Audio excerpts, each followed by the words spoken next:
चलो न शशि हास्यमिदं सर्वं यत् किञ्च जगत्यां जगत् संगीता मागृतस्विद्वनं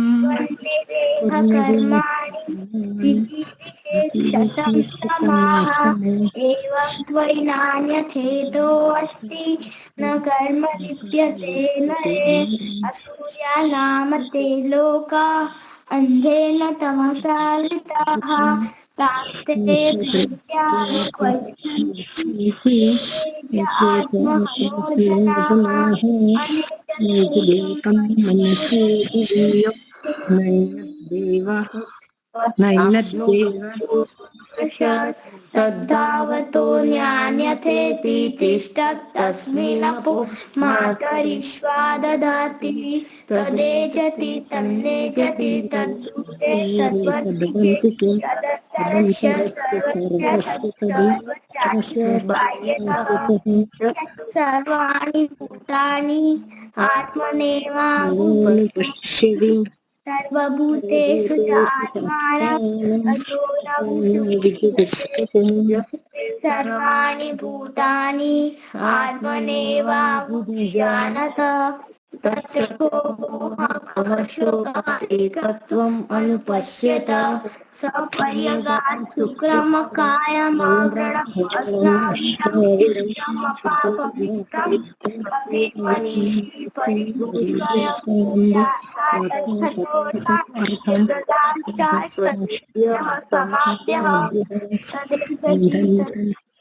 अन्दन्तम् तमः प्रविशन्ति ये अविद्याम् उपासते ततो भूय एव ते तमो यो विद्यायामरताः अनेजदेकं मनसो जवीयो सेवा पूर्वमर्हत अध्यावतो ज्ञानस्येति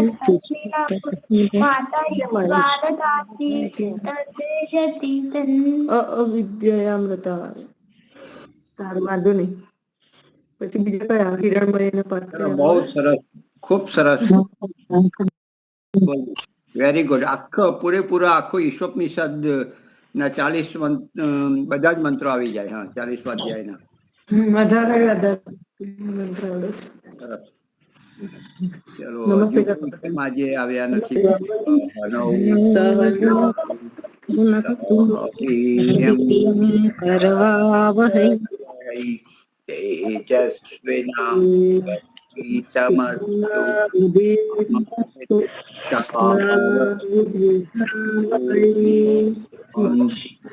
शांति शांति. सर्वेभ्यो नमः. सबको सादर नमस्ते. मूर्ख बंदे ओ मूर्ख बंदे क्या है रे जग में तेरा, यह तो सब झूठा सपना है, यह तो सब झूठा सपना है, कुछ न तेरा और न मेरा रे. ओ मूर्ख बंदे क्या है रे जग में तेरा, कितनी ही माया जोड़ ले, कितने ही महल बना ले, कितनी ही माया जोड़ ले, कितने ही महल बना ले, तेरे मरने के बाद सुन तेरे ही घर वाले, तेरे मरने के बाद तेरे ही घर वाले, 2 गज कपड़ा उड़ा कर तुझको, 2 गज कपड़ा उड़ा कर तुझको छीन लेगा सब देरा. ओ मूर्ख बंदे क्या है रे जग में तेरा.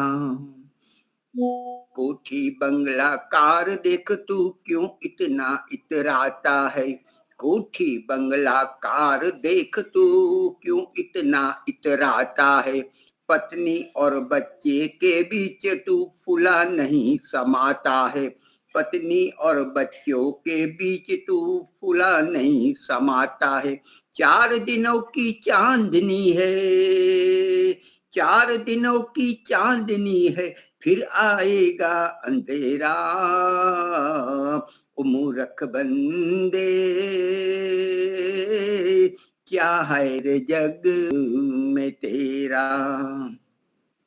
मूर्ख अपनी मुक्ति का तू जल्दी कर उपाय, मूर्ख अपनी मुक्ति का तू जल्दी कर उपाय। किस दिन किस घड़ी यह तेरी बाह पकड़ ले जाए, किस दिन किस घड़ी तेरी यह बाह पकड़ के ले जाए। तेरे साथ गुम रहा है, तेरे साथ गुम रहा है काल लुटेरा, तेरे साथ गुम रहा है बनकर काल लुटेरा रे। ओ मूर्ख बंदे, क्या लागे रे जग में तेरा। पाप कमाया तूने बहुत, अब थोड़ा पुण्य कमा ले, पाप कमाया तूने बहुत, अब थोड़ा पुण्य कमा ले। कुछ और समय है अब तू ओम का गुण गा ले, कुछ और समय है अब तू ओम का गुण गा ले। ओम नाम से मिट जाएगा, ओम नाम से मिट जाएगा जन्म मरण का फेरा रे।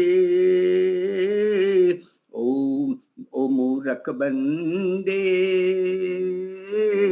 ओ मूर्ख बंदे, क्या है रे जग में तेरा। यह तो सब झूठा सपना रे, यह तो सब झूठा सपना रे। ओ मूर्ख बंदे, क्या है रे जग में तेरा। धन्यवाद।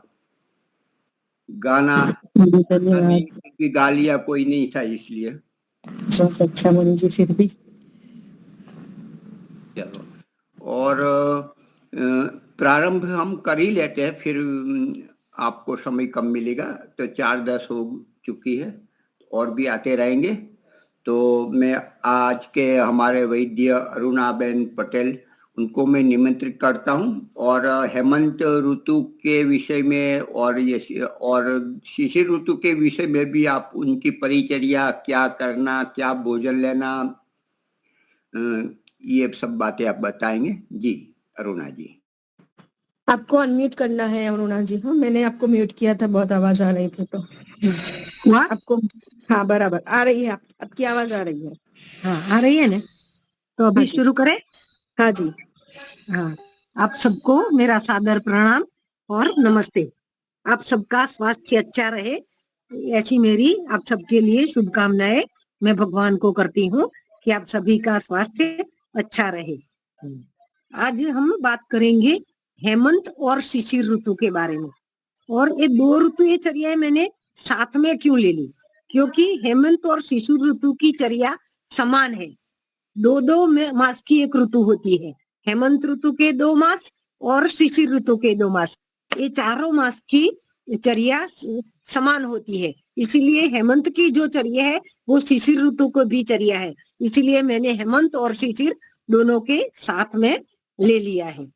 और एक टाइम पीरियड में उसका बता दूं तो 20 अक्टूबर से लेकर 20 फरवरी तक का जो समय है ना, वो हेमंत ऋतु और शिशिर ऋतु में आता है। 20 अक्टूबर से लेकर 20 फरवरी तक का। और इस ऋतु को का उल्लेख कहाँ पर है, तो आयुर्वेद शास्त्र में वाग्भट ने अष्टांग हृदय और अष्टांग संग्रह नाम के 2 ग्रंथ लिखे हैं। तो अष्टांग संग्रह और अष्टांग हृदय में उसी के ऋतुचर्या का वर्णन दिया हुआ है। तो उसी में वार्षिक विभाजन किया है ऋतुओं का, कि भाई 2 काल होते हैं, एक आदान काल होता है और एक विसर्ग काल होता है। तो हेमंत ऋतु का समावेश विसर्ग काल में बताया गया है। विसर्ग काल में 3 ऋतुओं का वर्णन किया गया है, वर्षा, शरद और हेमंत। ये 3 ऋतुओं मिलके विसर्ग काल होता है। विसर्ग मतलब, विसर्ग एक संस्कृत शब्द है, उसका अर्थ होता है कि देना, विसर्ग यानी कि दल, यह बल देता है, यह ऋतु बल देता है, बलशाली होता है। शीतल पवनों से पृथ्वी का पड़ ठंडा होता है, यानी कि शीत हो जाता है। विसर्ग काल में सौम्यपन के कारण चंद्र बलवान होता है और सूर्य की गर्मी कम होती है। अनुक्रम से अम्ल, लवण और मधुर रस बलवान होते हैं, यानी कि वर्षा ऋतु में अम्ल रस की वृद्धि होती है, शरद ऋतु में लवण रस की वृद्धि होती है और हेमंत ऋतु में मधुर रस बलशाली होता है। हेमंत में मधुर रस बलशाली होता है, वो नैसर्गिक रूप से हेमंत ऋतु में, यह ऋतु में मधुर रस बलवान हो जाता है। हेमंत और शिशिर में मनुष्य को बल प्राप्त होता है। हेमंत और शिशिर ये दोनों ऋतु में मनुष्य को बल प्राप्त होता है। नैसर्गिक ऋतु, नैसर्गिक रीत से ही बल प्राप्त होता है, क्योंकि इस ऋतु में सूर्य की किरणें तीक्ष्ण नहीं होती है, मंद होती है और शीतल पवन पृथ्वी पर आता है और शीतल पवनों से पृथ्वी का पड़ ठंडा होता है और हमारे शरीर का सूर्य और चंद्र वो बल देने में और बल लेने में सूर्य और चंद्र का हमारे शरीर के ऊपर प्रभाव होता है। इन दोनों की तीक्ष्णता और सौम्यता के कारण हमारे शरीर में वात और पित्त और कफ का कभी संचय होता है, कभी प्रकोप होता है। ये सब सूर्य चंद्र की शक्ति के वजह से नैसर्गिक रूप से होता है, ऐसी प्रकृति की नैसर्गिक व्यवस्था है। वर्षा ऋतु में अम्ल रस ज्यादा होता है, वर्षा ऋतु में कम बल प्राप्त होता है, शरद ऋतु में मध्यम बल प्राप्त होता है और हेमंत ऋतु में उत्तम बल प्राप्त होता है। ये विसर्ग काल की 3 ऋतुओं में क्रमशः ऐसे बल प्राप्त होता है। विसर्ग काल में बलवान हुए मनुष्य की त्वचा के छिद्र, यानी कि त्वचा के जो रोमकूप है वो संकुचित हो जाते हैं, यानी कि सिकुड़ जाता है। इसके कारण शरीर से अग्नि बाहर नहीं निकलता है। वो अग्नि जो बाहर निकलता नहीं है ना, वो फिर जठराग्नि में जाता है या जठर में जाता है। जठर यानी कि स्टमक, यानी कि आमाशय बताया गया है, यह उसकी अंदर की तरफ जठर में रहता है। जठर में समान वायु रहता है, तो वायु इस अग्नि को प्रकोपित करता है, मतलब कि इस ऋतु में अग्नि प्रदीप्त हो जाता है। तो अग्नि प्रदीप्त हो जाता है, तो इस ऋतु अग्नि भभुकता है। इसके कारण आहार यानी कि बलतण यानी कि ईंधन की ज्यादा जरूरत होती है। इस ऋतु में जठराग्नि प्रदीप्त होने के कारण ज्यादा आहार की जरूरत होती है। तो और जो ज्यादा आहार की जरूरत है और हम कम आहार डालेंगे और बहुत सुपाच्य लघु आहार डालेंगे तो अपनी शरीर की धातुओं का क्षय हो जाएगा। इसीलिए इस ऋतु में बल प्राप्त करने के लिए हमें गुरु आहार लेना चाहिए, मधुर आहार लेना चाहिए, स्निग्ध आहार लेना चाहिए, क्योंकि जठराग्नि बलवान होती है तो ये सब आहार का सम्यक रूप से पाचन हो जाता है। इसीलिए मधुर अम्ल लवण रस वाले अन्नपान का सेवन करना चाहिए। वर्षा ऋतु में शीत जल के कारण अग्नि मंद हो जाता है, तो वर्षा ऋतु में वायु का प्रकोप हो जाता है। यह ऋतु में रात्रि भी लंबी होती है, जिसके कारण प्रातः काल में भूख भी लगती है। तो इस ऋतु में क्या क्या करना चाहिए? तो पहले इस ऋतु में है अभ्यंग करना चाहिए। ये अभ्यंग यानी कि मसाज करना चाहिए।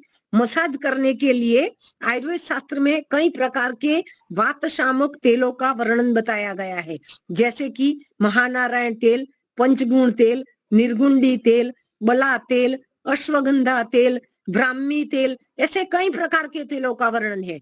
फिर ये सब प्रकार के तेल अपने घर में उपलब्ध न हो तो घर में तिल का तेल, नारियल का तेल यानी कि कोपरेल तेल बोलते हैं, और सिंग तेल, ये ऐसे तेलों से शरीर के ऊपर अभ्यंग करना चाहिए। अभ्यंग करने से शरीर की त्वचा जो रुक्ष होती है इस ऋतु में, उसी में स्निग्धता उत्पन्न होती है। अभ्यंग करने के बाद व्यायाम करने का विधान बताया गया है। इस ग्रीष्म में हमने व्यायाम करने का मना बताया था कि ग्रीष्म ऋतु में अपने आप शरीर कमजोर होता है, तो इसी में ज्यादा व्यायाम करने की जरूरत होती नहीं है। ऋतु के प्रभाव के कारण शरीर में से पसीना निकल जाता है, तो इस ऋतु में व्यायाम की ज्यादा आवश्यकता नहीं है। तो इस ऋतु में व्यायाम करने का बताया गया है। तो व्यायाम कितना करना चाहिए? तो व्यायाम अर्धशक्तया व्यायाम, मतलब कि अपने पूरे शरीर की जो शक्ति है उसमें से आधी शक्ति खर्च हो जाए तब तक व्यायाम करना चाहिए। अब मालूम कैसे पड़ेगा कि आधी शक्ति खर्च हो गई है? तो उसके लिए कई मैं सिम्टम बता देती हूँ आपको कि शरीर में थोड़ा पसीना उत्पन्न हो, शरीर में हल्कापन उत्पन्न हो यानी कि लघुता उत्पन्न हो, शरीर में स्फूर्ति उत्पन्न हो, भूख लगने लगे, शरीर और हल्कापन उत्पन्न हो, ऐसे जब सिम्टम उत्पन्न होते हैं, थोड़ा बहुत पसीना निकलता है, थोड़ा बहुत सांस चढ़ने लगता है, तब मान लेना चाहिए कि अर्धशक्तया व्यायाम हो गया है, तो तब व्यायाम बंद करना चाहिए। इसलिए इस ऋतु में अर्धशक्तया व्यायाम करने को बोला है। व्यायाम के बाद उबटन करने का बताया है। उबटन यानी कि कोई जो कषाय रस वाले द्रव्य है उसी से अपने शरीर पर उबटन यानी कि मर्दन करना चाहिए। जैसे कि अर्जुन चूर्ण है, नागकेसर चूर्ण है, लोद्र चूर्ण है, आंवला चूर्ण है, यष्टि मधु चूर्ण है, ऐसे कई प्रकार के चूर्ण बताए हैं। तो जो अभ्यंग से जो त्वचा स्निग्ध हुई थी उसी पर उबटन कर देना है। यह उबटन करने के बाद स्नान का विधान बताया गया है। तो हेमंत ऋतु और शिशिर ऋतु में स्नान करने के लिए सुखोष्ण जल यानी गर्म पानी का उपयोग करना चाहिए। कई लोग ऐसे जिद्दी होते हैं कि इस ऋतु में भी हम मटके के ठंडे पानी से स्नान कर लेते हैं, ऐसी हमारी आदतें बन गई है। लेकिन ऐसे जिद्दीपन नहीं रखना चाहिए। इस ऋतु में सुखोष्ण जल से ही स्नान करना चाहिए, क्योंकि इस ऋतु में शीतल पानी से स्नान करने से जठराग्नि पर की प्रभाव होगा और अपने शरीर के वात पित्त तीन दोषों पर भी उसका प्रभाव होगा और बीमारियों को हम सर्दी जुकाम बुखार आदि को निमंत्रण दे देंगे। इसीलिए इस ऋतु में सुखोष्ण जल से ही स्नान करना चाहिए। लेकिन स्नान करने के लिए एक दूसरा भी नियम है कि सुखोष्ण जल अपने उत्तमांग से के सिवा, उत्तमांग यानी सिर, मुख का भाग यानी कि कंधे के नीचे की जो अपनी बॉडी पार्ट है उन सब में हमें गर्म पानी से स्नान करना चाहिए। सिर का जो भाग है उसी के लिए हमें ठंडे पानी का ही यूज करना चाहिए, शीतल जल का ही यूज करना चाहिए, क्योंकि गर्म जो उष्ण जल होता है वो अपने केश यानी कि बालों और अपने नेत्रों को नुकसान पहुंचाता है। इसीलिए सिर्फ मुंह धोने के लिए शीतल जल का उपयोग करना चाहिए, बाकी हमें सुखोष्ण जल से स्नान करना चाहिए। और इस ऋतु में कौन सा धान्य खाना चाहिए? तो इस ऋतु में गेहूं का उपयोग करना चाहिए, क्योंकि गेहूं पचने में गुरु होता है और इस ऋतु में जठराग्नि बलवान होता है, तो गेहूं को भी पचा देता है। इस ऋतु में गेहूं की रोटी भी खानी चाहिए। इस और ग्रीष्म ऋतु और वर्षा ऋतु में मैंने आगे बताया था कि उड़द नहीं खाना चाहिए। उस ऋतु में मैंने उड़द को अपथ्य बताया था, लेकिन हेमंत और शिशिर ऋतु में उड़द के आटे का भी प्रयोग करना चाहिए। उड़द के लड्डू भी खा सकते हैं। उड़द और तिल और चावल मिला के खिचड़ी बनाकर भी खा सकते हैं। ऐसे उड़दिया पाक भी खा सकते हैं। उड़द पचने में गुरु होता है, स्निग्ध होता है, लेकिन इस ऋतु में जठराग्नि भी प्रबलता के कारण उड़द का सेवन करने से हमें बल प्राप्त होता है, क्योंकि जठराग्नि प्रबल होता है। इस ऋतु में मूंग की दाल ऐसे सुपाच्य अन्न खाएंगे तो उसका जल्दी पाचन हो जाएगा और हमारी धातुएं रस रक्त मांस में दस्ती मज्जा और शुक्र सम्यक प्रमाण में शरीर में उत्पन्न नहीं होगी, तो शरीर क्रूश होगा, शरीर का बल कम होगा। तो इस ऋतु में उड़द जैसी उड़द चावल जैसे पदार्थ भी धान्य में लेने चाहिए। हाँ, और इस ऋतु में युक्ति पूर्वक धूप का सेवन करना चाहिए। मतलब कि ये जो सूर्य की गर्मी है कि सुबह 9 बजे से 11 बजे तक का जो सूर्य का ताप है, तो उसी में हमें बैठना चाहिए। क्योंकि धूप में कई लोग बताते हैं कि सूर्य के ताप से विटामिन डी मिलता है, लेकिन सूर्य के ताप से विटामिन डी मिलता नहीं है। सूर्य के ताप अपने शरीर के ऊपर पड़ने से अपना शरीर विटामिन डी बनाता है, अपना शरीर विटामिन डी बनाएगा सूर्य के ताप के कारण। इसीलिए इस ऋतु में धूप में बैठना चाहिए। इस ऋतु में घी खाना चाहिए। गाय का घी सबसे श्रेष्ठ है, क्योंकि गाय का घी श्रेष्ठ है और थोड़ा महंगा भी है। तो किसी मध्यम वर्ग या कम सामर्थ्य वाले लोग हैं, तो उन लोगों के घी की वजह उनको तल के तेल का प्रयोग करना चाहिए। जो तिल का तेल है वो वायु शामक होता है, उष्ण होता है, कैल्शियम युक्त होता है, इसीलिए तिल का तेल उपयोग करना चाहिए। और इससे भी अधिक कम सामर्थ्य वाले लोग हैं पैसे के बारे में, तो उन लोगों को मूंगफली का तेल यूज करना चाहिए। या तिल का तेल जो यूज नहीं कर सकते, को उसके बजट में नहीं आता है, तो वो लोग मूंगफली का तेल उपयोग कर सकते हैं। लेकिन वो कपासिया तेल और सरसों तेल का इस ऋतु में बिल्कुल भी उपयोग नहीं करना चाहिए। सरसों का तेल उष्ण होता है, लेकिन इस ऋतु में वो ज्यादा नुकसानकारक होता है। इसलिए सरसों का तेल का उपयोग खाने में इस ऋतु में ज्यादा नहीं करना चाहिए। हेमंत और शिशिर की चर्या समान बताई गई है। 20 अक्टूबर से 20 फरवरी तक शीत ऋतु काल बताया गया है। भारतीय चिंतन के अनुसार ऋतुओं का विभाजन आयुर्वेद में उत्तरायण और दक्षिणायन ऐसे करके 6 ऋतुओं का बताया गया है। औषधि तो आयुर्वेद में बाद की चीज है। आयुर्वेद का 2 सिद्धांत है, स्वस्थस्य स्वास्थ्य रक्षणम, आतुरस्य विकार प्रशमनम। पहला सिद्धांत स्वस्थस्य स्वास्थ्य रक्षणम है। स्वस्थ मनुष्यों की स्वास्थ्य की रक्षा करने के लिए ऋतुचर्या बताई गई है। औषधि का आतुरस्य विकार प्रशमनम, आतुर यानी कि दर्दी की चिकित्सा तो बाद में करनी है, पहले व्यक्ति का स्वास्थ्य की रक्षा करने का सिद्धांत बताया गया है। ये जीवन शैली के ऊपर आधारित है। ऋतुचर्या के अनुसार, शास्त्र के अनुसार जो जीवन जीना चाहिए। सूर्य और चंद्रमा अपने शरीर को ज्यादा प्रभावित करते हैं। चंद्रमा और सूर्य प्रजा का पालन करते हैं और वायु को योगवाही बताया है। ग्रीष्म ऋतु में सूर्य की किरणें तीक्ष्ण होने से वायु गर्म हो जाता है, और इस ऋतु में सूर्य के किरणों की मंदता होने के कारण जो वायु होती है वो शीत हो जाती है। शीत ऋतु के सिद्धांत, हेमंत और शिशिर दोनों की चर्या समान बताई गई है। ये दोनों ऋतुओं को शीतकाल बोला गया है। सूर्य की गति 2 प्रकार की होती है, उत्तरायण और दक्षिणायन। आध्यात्मिक क्षेत्र में दक्षिणायन को देवयान बोला गया है और उत्तरायण को पितृयान बोला गया है। आज 22 दिसंबर तारीख है, तो आज क्या हुआ है कि जो सूर्य है वो 22 दिसंबर के दिन दक्षिण गोलार्ध के चरम बिंदु पर पहुंच जाएगा। आज जो सूर्य है 22 दिसंबर, तो सूर्य दक्षिण गोलार्ध के चरम बिंदु पर पहुंच जाएगा। इसीलिए क्या होगा, 22 दिसंबर वो शॉर्टेस्ट डे बताया गया है, यानी कि दिन टूंका होता है, अल्पकाल होता है, और रात्रि लंबी बताई गई है आज के दिन।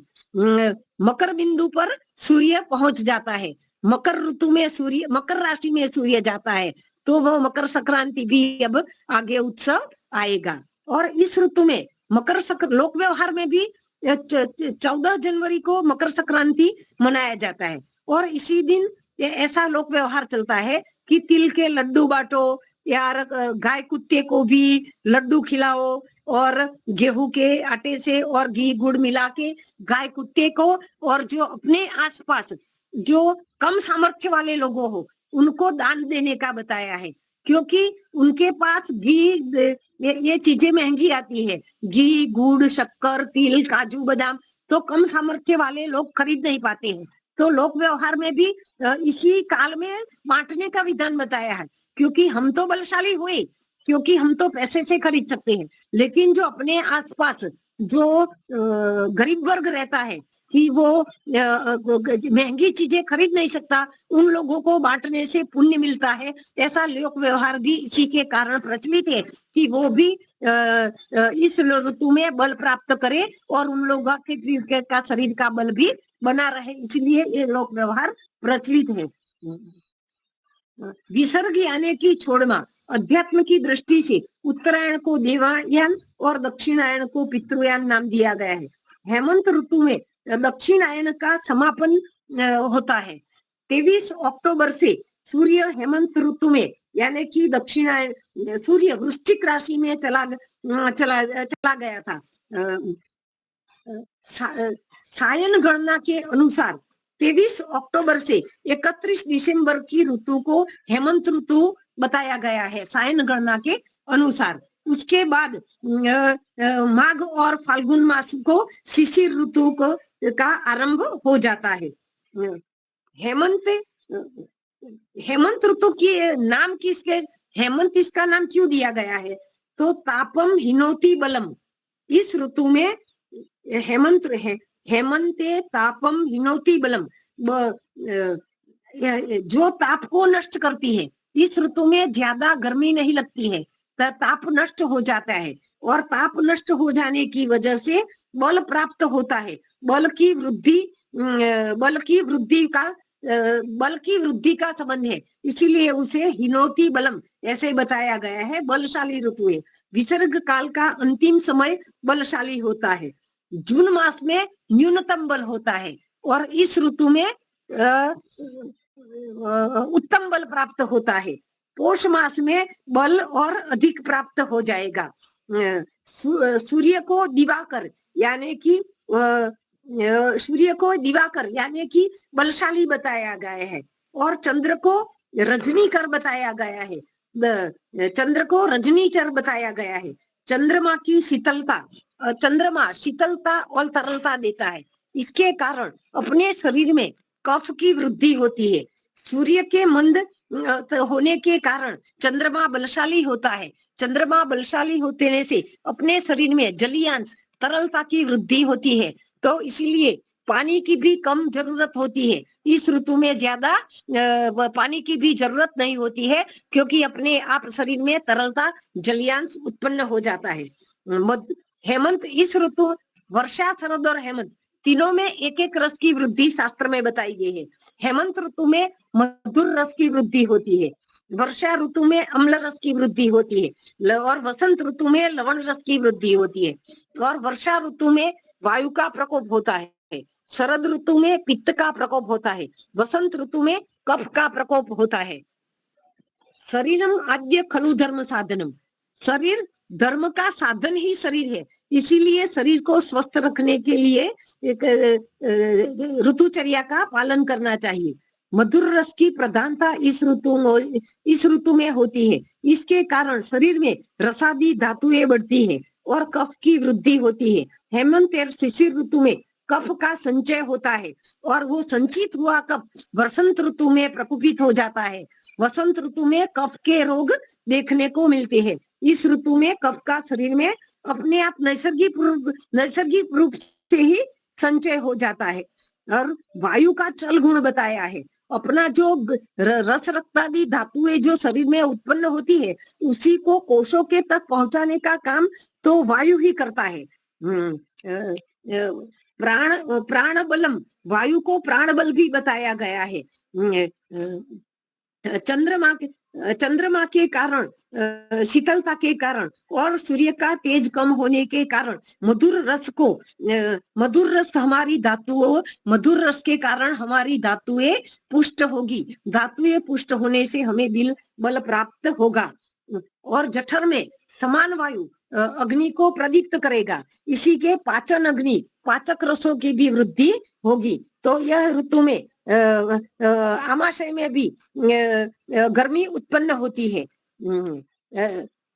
इस ऋतु में आमाशय में भी, इस ऋतु में भी गर्मी उत्पन्न होती है। इस ऋतु में क्या क्या खाना चाहिए, तो चरक ने बताया है कि इस ऋतु में नव ओदनम, आगे मैंने बताया था डायबिटीज में कि नवा अन्न नहीं खाना चाहिए क्योंकि वो कफ उत्पन्न करता है। लेकिन इस ऋतु में नया अन्न भी खा सकते हैं। नया अन्न पचने में गुरु होता है, लेकिन इस ऋतु में नए गेहूं और नए चावल भी खा सकते हैं क्योंकि जठराग्नि प्रदीप्त होता है। तो इस ऋतु में अन्न का पाचन हो जाता है। और इस ऋतु में दूसरा क्या खाना चाहिए, तो गोरस, यानी कि गाय के दूध से बनी हुई सब वैरायटीज खा सकते हैं। गाय का मक्खन, गाय का घी, गाय की छाछ, दही, लस्सी, एक गाय के दूध से उत्पन्न हुए जो सब पदार्थ है वो सब इस ऋतु में खा सकते हैं।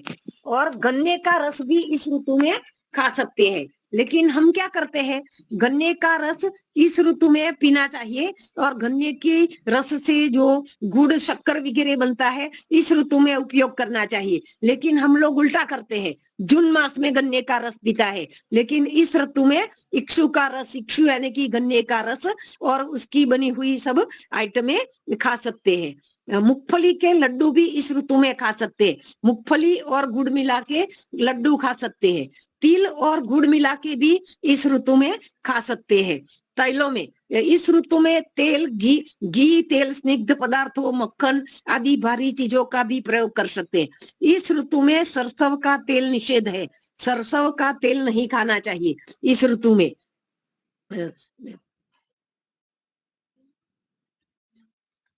इस ऋतु में नव ओदनम, नवा अन्न भी खा सकते हैं। हाँ, इस ऋतु में बेसन के लड्डू नहीं खाने चाहिए।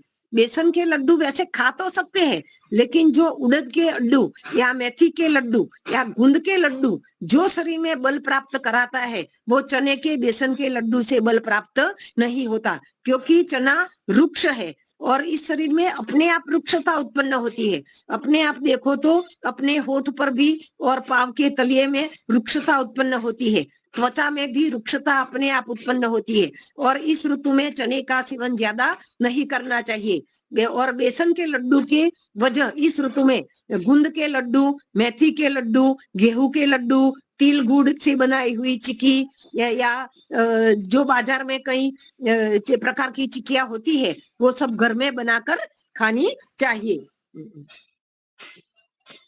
हाँ, हाँ, इस ऋतु में, हाँ, इस ऋतु में कौन सा हरी पत्तियां वाली, यूट्यूब में देख देख कर लोग हरी पत्तियां वाली सब्जियां ज्यादा खाते हैं। हरी पत्ती वाली सब्जियां में एक एक करके बताता हूँ कि कौन सी हरी पत्ती वाली सब्जियां श्रेष्ठ है। तो आयुर्वेद शास्त्र में बताया है कि बथुआ की भाजी आती है, उसी को गुजराती में हम चील बोलते हैं, वो चील की भाजी बोलते हैं। तो वो बथुआ की भाजी इस ऋतु में सबसे श्रेष्ठ बताई गई है। लेकिन कई कई लोग तो क्या इस भाजी को पहचानते तक नहीं है। अभी 2 दिन पहले ही मैं भूमि बहन के घर गई थी, तो उसकी जो सास है जसी बहन, उसने पहली बार ये भाजी देखी कि ये क्या है अरुणा बहन। तो मैंने बोला इसको चील बोलते हैं। उन्हें वो कैसी लगती है, तो मैंने बताया कि मैं अब बनाऊं तो आपको देगी। तो ऐसे कई लोग भी बथुए की भाजी को ज्यादातर जानते नहीं है, वो चील की भाजी बोलते हैं जैसे गुजराती में। तो इस भाजी का भी इस ऋतु में ज्यादा सेवन करना चाहिए। इस ऋतु में हरे पत्ते वाली सब्जियां यूट्यूब में देख देख कर लोग ज्यादा खाते हैं, लेकिन मेरी एक ये राय है कि हरे पत्ती वाली सब्जियां होती है वो रोग का निवास स्थान बताया गया है, उसी में ज्यादा रोग रहते हैं। इसीलिए उसको जो खाना है तो उसी को बॉईल कर देना चाहिए और उसी को निचोड़ लेना चाहिए, बाद में इसका प्रयोग करना चाहिए। एक हरे पत्ती क्या है, हरे पत्ती वाली सब्जियां विटामिन देते हैं ऐसे मॉडर्न साइंस बताया है। लेकिन आयुर्वेद क्या बताता है कि हरे पत्ती वाली सब्जियों हम जो आहार शरीर में लेते हैं उसी का 2 में विभाजन होता है। सार भाग बनता है एक और दूसरा किट्ट भाग बनता है। सार भाग यानी कि रस, रक्त, मांस, मेद, अस्थि, मज्जा और शुक्र। किट्ट भाग यानी कि मल, मूत्र और पसीना। तो जो हरी पत्ते वाली सब्जियां है ना, उसका पाचन होने के बाद किट्ट भाग ज्यादा बनता है। इसलिए आयुर्वेद में बताया गया है शाकाहा मल कराणाम, इसे शाकों से मल उत्पन्न ज्यादा होता है, इसीलिए सार भाग कम उत्पन्न होता है। तो हरे पत्ती वाली सब्जियां में सभी नहीं खानी ऐसी नहीं है, लेकिन इसी को बॉईल करके उसी से पानी निकाल देने के बाद ही उसका प्रयोग करना चाहिए। इस ऋतु में पालक की भाजी हाँ, इस ऋतु में जीवंती यानी कि डोडी मिले तो डोडी की भी भाजी खा सकते हैं। वो डोडी, इसको संस्कृत में जीवंती बोला जाता है। लेप्टाडेना रेसिक्युलेटा ऐसा उसका कुछ लैटिन नाम है। वो जीवंती डोडी यानी कि वो चक्षुष्य होती है, आंख के लिए हितकारी होती है। इसलिए डोडी की भाजी भी इस ऋतु में खा सकते हैं। इस ऋतु में एक पालक होता है, वो वातकारक होता है। वो पालक सब लोग बहुत खाता है, लेकिन पालक वातला होता है। पालक वृक्ष भी होता है। शीतला भेदनी विष्टम्बिनी होता है। पालक यानी विष्टम्बिनी होता है, यानी कि थोड़ा शरीर के दोषों को प्रकोपित करने वाला होता है। इसलिए पालक की ज्यादा भाजी नहीं खानी चाहिए। सरसों की भाजी, इस ऋतु में सरसों की भाजी भी ज्यादा नहीं खानी चाहिए। मूली, हाँ मूली तो इस ऋतु में मूली का भी ज्यादा प्रयोग नहीं करना चाहिए, क्योंकि मूली के बारे में क्या बताया है कि जो मूली अगस्त से अक्टूबर तक उत्पन्न होती है उस मूली का ही प्रयोग कर सकते हैं। ये नवंबर दिसंबर में जो मूली उत्पन्न होती है उसी का सेवन करने का आयुर्वेद में बताया नहीं है। और अगर मूली का सेवन किया जाए तो मूली के साथ दूध की चीजें नहीं खानी चाहिए, मूली खीर के साथ नहीं खानी चाहिए, मूली दही या छाछ के साथ भी नहीं खानी चाहिए। चने की सब्जी, इस ऋतु में चने भी वृक्ष होता है, तो चने की सब्जी भी नहीं खाने चाहिए। कई लोग चने की भाजी बना लेते हैं, लेकिन इस ऋतु में चने की भाजी का भी ज्यादातर प्रयोग नहीं करना चाहिए। और इस ऋतु में चांगेरी, चांगेरी शब्द संस्कृत है, लेकिन गुजराती में लूणी बोला जाता है। एक लूणी की भाजी छोटे छोटे पत्तियां वाली मिलती है, वो लूणी की भाजी का में लवण रस युक्त होती है, तो इस भाजी का भी इस ऋतु में थोड़ा बहुत प्रयोग कर सकते हैं। और इस ऋतु में रसायन औषध, रसायन कल्प का सेवन करना चाहिए। तो रसायन शास्त्र के रसायन का मतलब क्या होता है? तो जो वस्तु खाने से अपने शरीर की रस रक्तादि धातुओं को बल मिले, उसी को रसायन बोला जाता है। और रसायन का फल आयुर्वेद में बताया गया है। दीर्घमायु स्मृति मेघाम आरोग्यम तरुणम वयः प्रभावर्ण स्वरौदार्यम देहेन्द्रिय बलोदयम वाक सिद्धिम ऋषताम कांतिम मवाप्नोति रसायनात् लाभोपायो ही सस्तानाम रसादीनाम रसायनम। इस ऋतु में सेवन करने के लिए वाग्भट ने एक रसायन विधि नाम का अध्याय बताया गया है। इस ऋतु में रसायन औषध का सेवन करना चाहिए। उसी में तो पूरा अध्याय बताया गया है, कई प्रकार का रसायन का वर्णन बताया गया है। लेकिन मैं एक दो प्रयोग आपको बताती हूँ। तो इस ऋतु में च्यवनप्राश को प्रयोग बताया है रसायन के रूप में। च्यवनप्राश खाना चाहिए।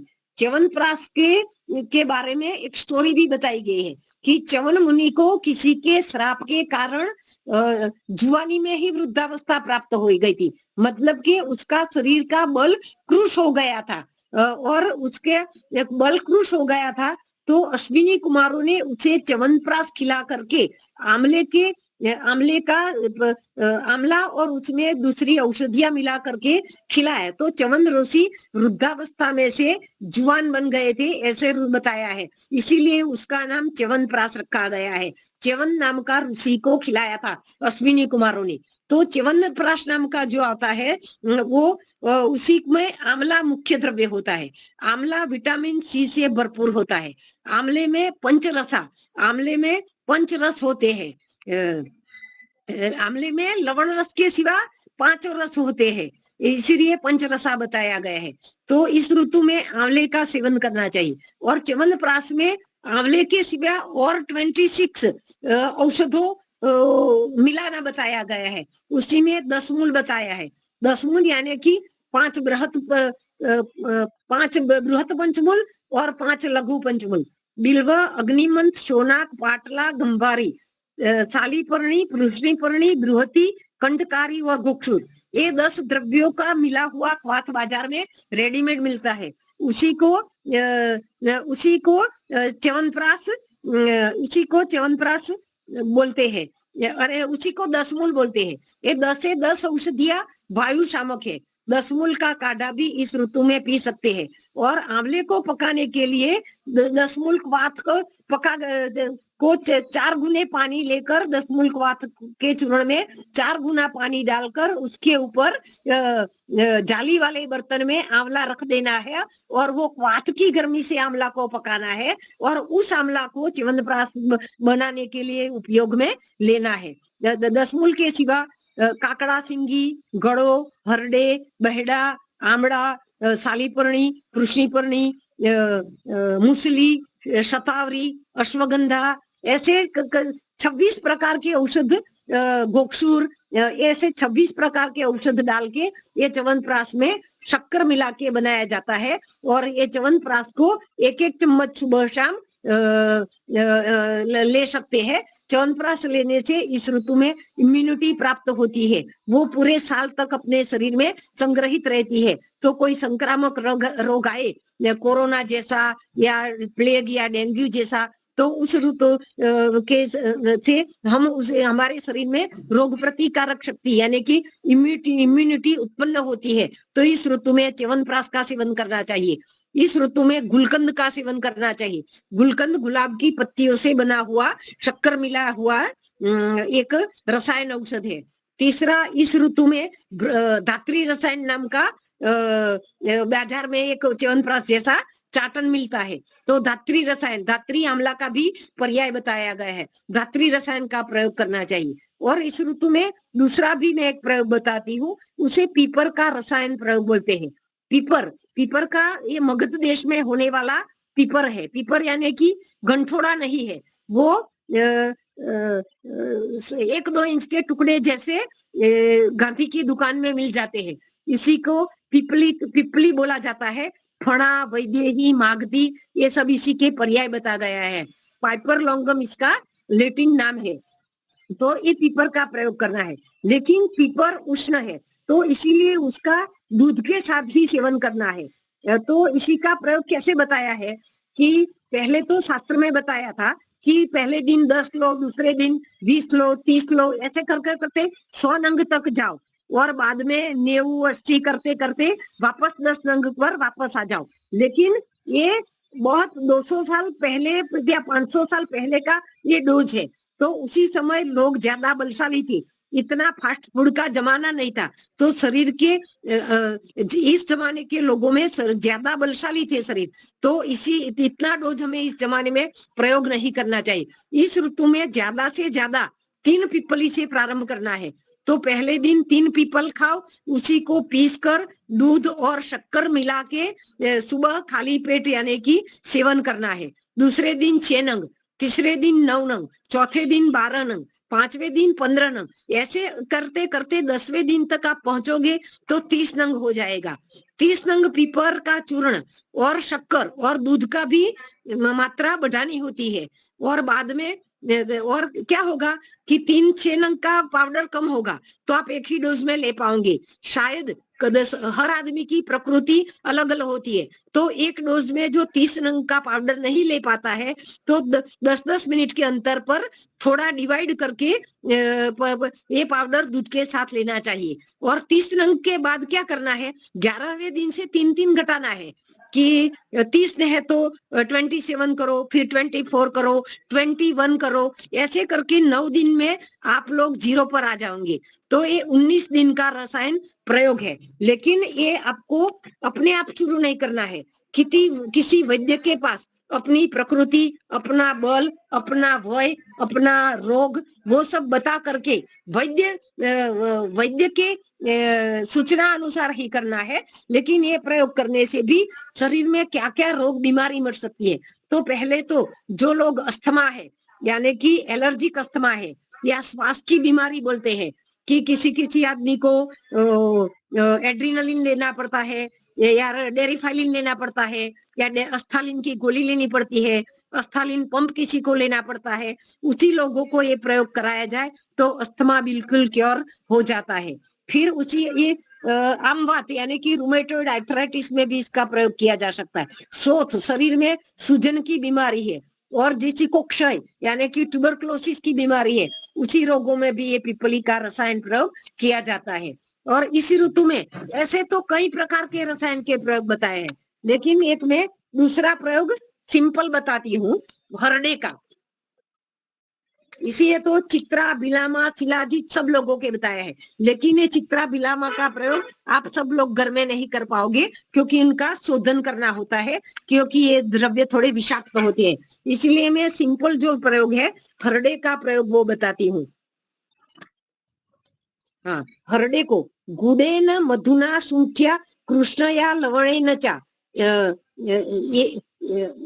ये दे खादन तदा पथ्ये जीवेद वैश्वर्य सुखी। गुड़, मध, सूंठ, पीपर और संधव, ये 5 में से किसी एक के साथ हर रोज एक हरड़े का सेवन करना है।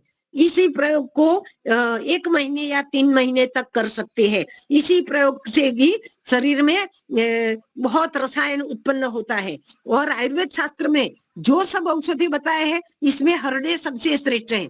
सब दुखों की एक दवा हरड़े है। और सब दुखों की बीमारी क्या है, तो अपना पेट है। जठराग्नि मंद होता है तभी सभी बीमारियां उत्पन्न होता है। और दूसरा प्रवेश द्वार क्या है कि अपना मन, यानी कि स्ट्रेस की वजह से जठराग्नि मंद होता है, और जठराग्नि मंद होता है तो उसी सब रोग बीमारी का कारण होता है। तो हरड़े एक श्रेष्ठ औषध है। आयुर्वेद में एक ही औषध ऐसा बताया गया है कि आदमी आजीवन ले सकता है। वो कायम चूर्ण का नाम भले कायम दे दिया हो, लेकिन वो कायम नहीं ले सकते, क्योंकि उसमें कटुकी नाम का द्रव्य आता है। तो प्रिक्रोराइजा क्रूरो बोलता है, वो अपने इंटेस्टाइन को कायम लेने से नुकसान करता है। लेकिन हरड़ी हरितकी पथ्या नाम, ऐसे चरक ने सूत्रस्थान 70 में बताया है कि हरितकी पथ्य है। हरितकी यानी कि हरड़े, ये पथ्य है।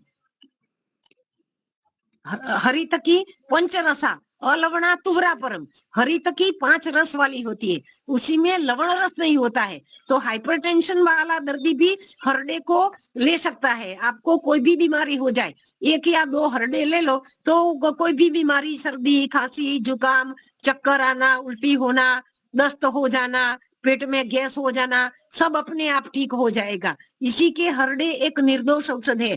पंचरसा अलवणा, लवण रस के सिवाय के 5 रसों उसी में वो है। पंचरस वाले ऐसे आयुर्वेद में 3 ही द्रव्य बताए गए हैं, एक हरितकी, एक आम्लकी और रसोन। लेकिन यहाँ हरितकी लवण रस के बिना का है। और जो रसोन बताया है उसमें अम्ल रस नहीं होता है। पंचभिः युक्तैः अम्लेन वर्जितः, ऐसे बताया गया है। इसीलिए हरड़े का प्रयोग भी कर सकते हैं। और आयुर्वेद शास्त्र में एक दूसरा आचार रसायन बताया गया है।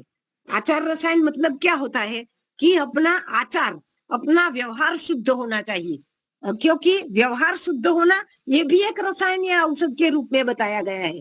क्योंकि भोजन करने के पहला नियम का बताया गया है कि आयुर्वेद में बताया गया है कि भोजन शाकाहारी होना चाहिए।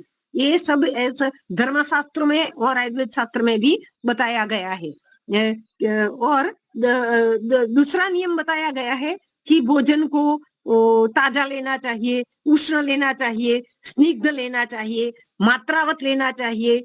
अति मात्रा में कोई भी चीज का प्रयोग नहीं करना चाहिए, अति कम मात्रा में भी नहीं करना चाहिए। लेकिन एक आचार रसायन नाम की चिकित्सा बताई गई है। आचार रसायन नाम में क्या बताया है, पहले तो सत्य बोलना बताया गया है। सत्य बोलने को बताया गया है। सत्य बोलने से भी अपना शरीर स्वस्थ रहेगा, क्योंकि सत्य बोलने से अपने शरीर की जो एंडोक्राइन ग्लैंड है वो डिस्टर्ब नहीं होगी। झूठ बोलने से आयुर्वेद में ऐसा बताया गया है कि एंडोक्राइन ग्लैंड डिस्टर्ब होती है, और अपने शरीर को संतुलन रखने वाले जो केमिकल उत्पन्न होते हैं उसी में गड़बड़ी हो जाती है। दूसरा बताया है दूसरे को चोट पहुंचे ऐसा नहीं बोलना चाहिए, ऐसा भी आयुर्वेद में एक आचार रसायन नाम की विधि बताई है। तीसरा बताया है क्रोध नहीं करना चाहिए। चौथा बताया है मद्य का सेवन नहीं करना चाहिए। 5वां बताया है कि ब्रह्मचर्य का पालन करना चाहिए, अति मात्रा में मैथुन नहीं करना चाहिए।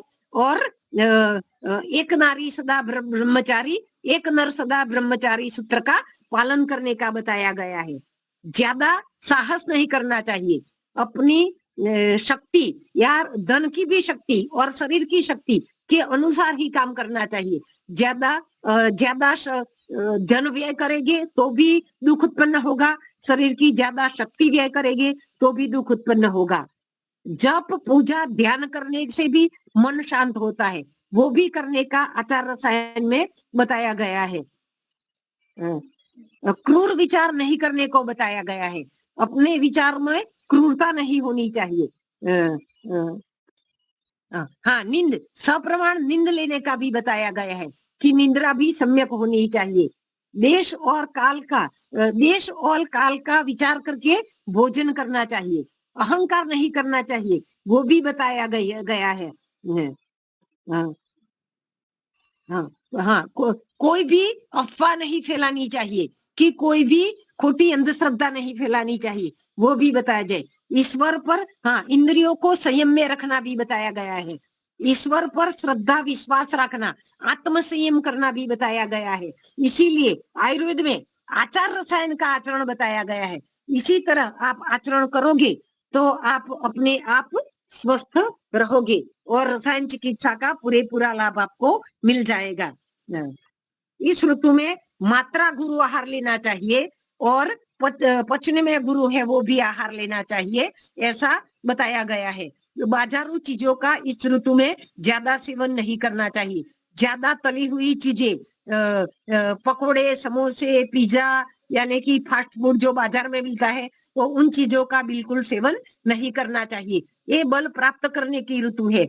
इस ऋतु में सबसे ज्यादा चीज खा सकते हैं, बल प्राप्त कर सकते हैं। आप सब लोगों का भी स्वास्थ्य अच्छा रहे, ऐसी मेरी शुभकामनाएं है। इतना करके मैं अपना वक्तव्य समाप्त करती हूँ। आप सबको को मेरा सादर प्रणाम। नमस्ते। नमस्ते, बहुत अच्छा, बहुत बढ़िया। एलर्जिक सर्दी के लिए क्या उपाय है? हाँ, सर्दी के लिए आयुर्वेद में जो औषध बताए तो एक सीतोपलादी चूर्ण बताया है, उसी में 5 औषध आते हैं। साकर, बांस कपूर, लिंडी पीपर, तज और इलायची। सीतोपलादी चूर्ण शहद के साथ, पानी के साथ, दूध के साथ ले सकते हैं। त्रिभुवन कीर्ति नाम की टैबलेट आती है, वो पुख्त वय के आदमी को 2-2 गोली सुबह शाम और बच्चे को 1-1 गोली सुबह शाम।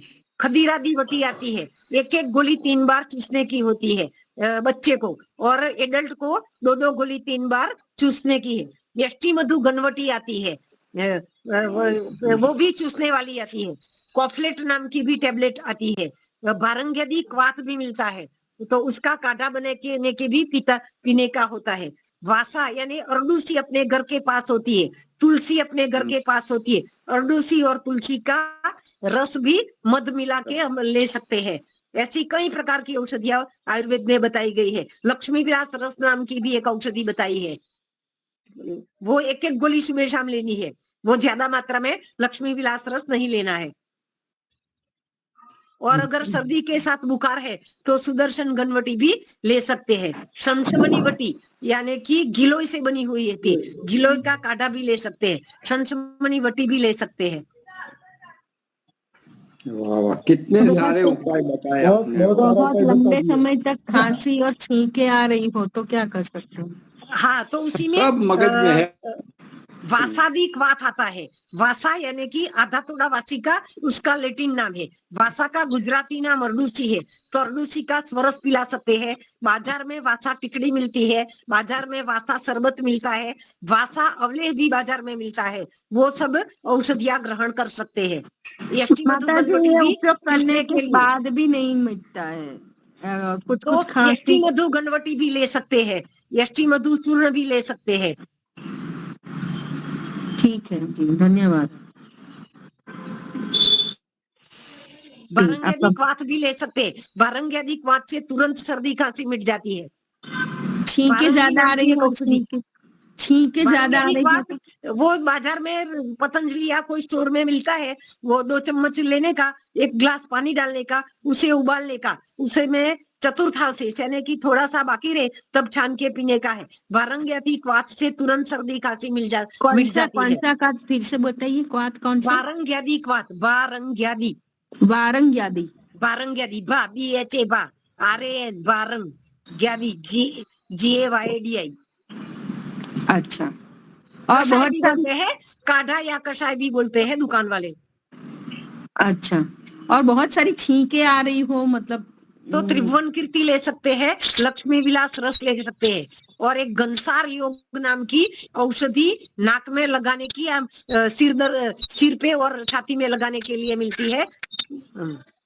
अच्छा, वो कोई भी ले सकता है? हाँ, लगाने की है वो तो, वो जो अच्छा। मिलती है ना वो लगाने के लिए उसमें कैम्फर, मेंथोल और थाइमल आता है। वो लगाने से छींके और सर्दी तुरंत गायब हो जाती है, सिर कौन दर्द सा भी कम हो जाता है, नाम बताओ फिर और से, सॉरी। कीड़ा वटी भी आती है। ठीक है, घनसार योग, उसका नाम था घनसार योग, जो लगाने वाली दवा थी ना वो। अच्छा ठीक है, धन्यवाद माता जी। चलो, बहुत बहुत धन्यवाद। आपने बहुत हम एक यही करें तो भी हमारा कल्याण हो जाए। हाँ बहुत जी, बढ़िया। हाँ हाँ, तो ज्यादा प्रयोग मैं बता देती हूँ, कोई 1-2 कर लेने का इसमें से। हाँ, एक में से इसमें सभी नहीं शांति करना पाठ। है। हाँ, और शंकर जी है अभी निकल गए। शंकर जी हाँ जी, हाँ जी, तो आप जय घोष शांति पाठ के बाद करवाइए जी। शांति पाठ पहले आपको सादर नमस्ते। बहुत रुक रुक के आ रही है। पहले शांति पाठ।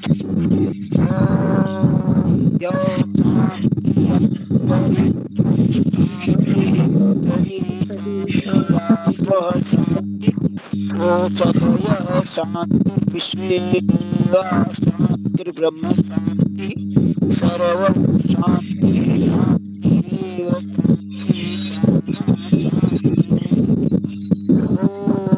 शांति शांति शांति। प्रभु जो बोला सो है। जय हो, मर्यादा पुरुषोत्तम भगवान राम की जय हो, योग भगवान कृष्ण की जय हो, व्यापन स्वरूप गुरु रूपानंद की जय हो, सृष्टि की जय हो, भारत माता की जय हो, गौ माता की जय हो, देश के अमर शहीदों की जय हो, देश की ज्योति जल्दी जय ओम तथोक्ता विचार है,